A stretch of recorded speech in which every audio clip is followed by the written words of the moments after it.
Hello അസ്സലാമു അലൈക്കും, welcome back to my channel. അപ്പോൾ ഇന്നത്തെ പുതിയ വീഡിയോയിലേക്ക് എല്ലാവർക്കും സ്വാഗതം. ഒരു അടിപൊളി റെസിപ്പി വീഡിയോ ആണ്. വയതിനും തൈരുണ്ടോ, ഇതാ ഒരു അടിപൊളി കറിയാണ്. അപ്പോൾ വീഡിയോ കാണുന്നതിൻ്റെ മുന്നേ എനിക്ക് ഈ വീഡിയോ ഇഷ്ടമാണെങ്കിൽ ലൈക്ക് ചെയ്യാനും ഷെയർ ചെയ്യാനും കമൻറ്റ് ചെയ്യാനും മറക്കണ്ട കേട്ടോ. അപ്പം നമുക്ക് ഇങ്ങനെ നോക്കാം. ഞാൻ ഇവിടെ മീഡിയം സൈസ് 2 വയതിനെ എടുത്തേക്കാണ്. അതിൽ നൈസാക്കിയിട്ട് റൗണ്ടിൽ കട്ടാക്കി വെച്ചിരിക്കണം. അതിലേക്ക് ഇതാ 1 ടീസ്പൂൺ മുളകും പൊടിയും 1/4 ടീസ്പൂൺ മഞ്ഞൾപ്പൊടിയും ആവശ്യത്തിന് ഉപ്പ് ഇട്ടിട്ട് നല്ലോണം കുഴച്ചേക്കാം. കരിയേപ്പിൻ്റെ ഇലയൊക്കെ നല്ലോണം കുഴയ്ക്കാം. ഇതൊരു വയതിന വരുമ്പോൾ അധികം ആർക്കും ഇഷ്ടമില്ലാത്തൊരു വെജിറ്റബിളാണ്. പക്ഷേ നിങ്ങൾ ഇങ്ങനെ കറി ഉണ്ടാക്കി വയ്ക്കി, അടിപൊളി ടേസ്റ്റാണ്. അധികം സമയവും വേണ്ട, പെട്ടെന്ന് കറിയാവും.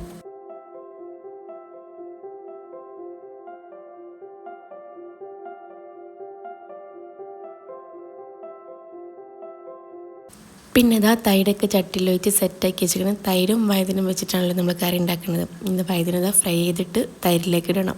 അപ്പം അതിന് വേണ്ടിയിട്ട് ഫ്രൈ പാൻ വെച്ചിരിക്കണം. എന്നിട്ട് കുറച്ച് വെളിച്ചെണ്ണ വയ്ക്കുക. വെളിച്ചെണ്ണ ആകുമ്പോഴാണ് കൂടുതൽ ടേസ്റ്റ് ഉണ്ടാവാം.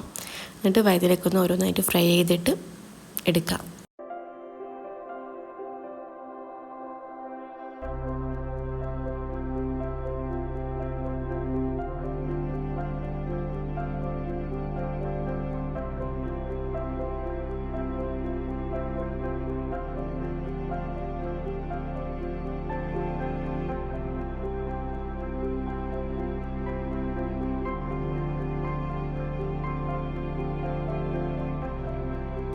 അങ്ങനെ ഇതാ വഴുതനയൊക്കെ ഫ്രൈ ആയി കഴിഞ്ഞിരിക്കണം. ഇനി നമ്മൾ തൈരിലേക്ക് അപ്പം തന്നെ ഇങ്ങനെ ഇടണം. ഇത് കുറച്ച് ഓയിൽ ഒഴിച്ചിട്ടാണ് ഇത് ഫ്രൈ ചെയ്തെടുക്കേണ്ടത്. പിന്നെ നല്ല നൈസിൽ കട്ടാക്കിയാലാണ് കൂടുതൽ ടേസ്റ്റ് ഉണ്ടാവും. ഇതാ സെക്കൻഡ് റൗണ്ട് ഇട്ടിക്കണം. ഇത് ഇതേമാതിരി തന്നെ ഫ്രൈ ആയി കഴിഞ്ഞിട്ടുണ്ടെങ്കിൽ തൈരിലേക്ക് ഇടാം. അപ്പം അങ്ങനെയാണ്.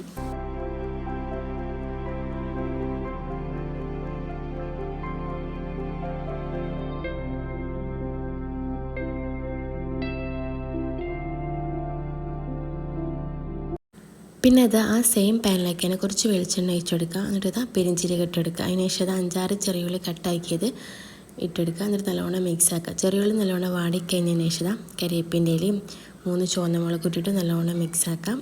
അപ്പോൾ ഇത്രയേ ഉള്ളൂ നമ്മളെ തൈരും വയതിനും വെച്ചിട്ടുള്ള നല്ല അടിപൊളി കറി. നല്ല ടേസ്റ്റാണ്. നിങ്ങൾ എന്തായാലും ഉണ്ടാക്കി നോക്കേണ്ടി. വയതിന ഇഷ്ടമില്ലാത്തവരൊക്കെ ഇങ്ങനെ ട്രൈ ചെയ്ത് നോക്കേണ്ടി. അധികം ആർക്കും ഇഷ്ടമില്ലാത്തൊരു വെജിറ്റബിളാണ് വയതിന. അപ്പോൾ അത് പൊരിച്ചാലും നല്ല ടേസ്റ്റാണ്, ഇങ്ങനെ വെച്ചാലും ടേസ്റ്റാണ്. നമ്മളിപ്പോൾ തേങ്ങ അരച്ച കറിയാണല്ലോ, അപ്പോൾ ഇങ്ങനെ ട്രൈ ആക്കി നോക്കേണ്ടി.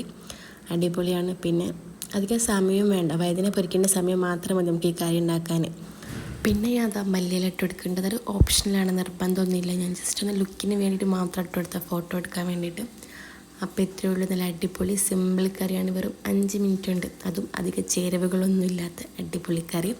പിന്നെ എനിക്കിൻ്റെ വീഡിയോ ഇഷ്ടമാണെങ്കിൽ ലൈക്ക് ചെയ്യാനും ഷെയർ ചെയ്യാനും കമൻറ്റ് ചെയ്യാനും മറക്കരുത് കേട്ടോ. സബ്സ്ക്രൈബ് ചെയ്യണം കേട്ടോ. പിന്നെ എന്തെങ്കിലും ഒന്ന് കമൻറ്റ് ഇടണ്ടോ, എന്നാലല്ലേ നിങ്ങളുടെ വീഡിയോ കാണുന്നുണ്ട് എന്നൊക്കെ മനസ്സിലാവുള്ളൂ. അപ്പോൾ ഓക്കെ, എന്നാൽ ഇൻഷാ അല്ലാ ഞാൻ അടുത്ത വീഡിയോയിൽ കാണാം. ഓക്കെ എന്നാൽ.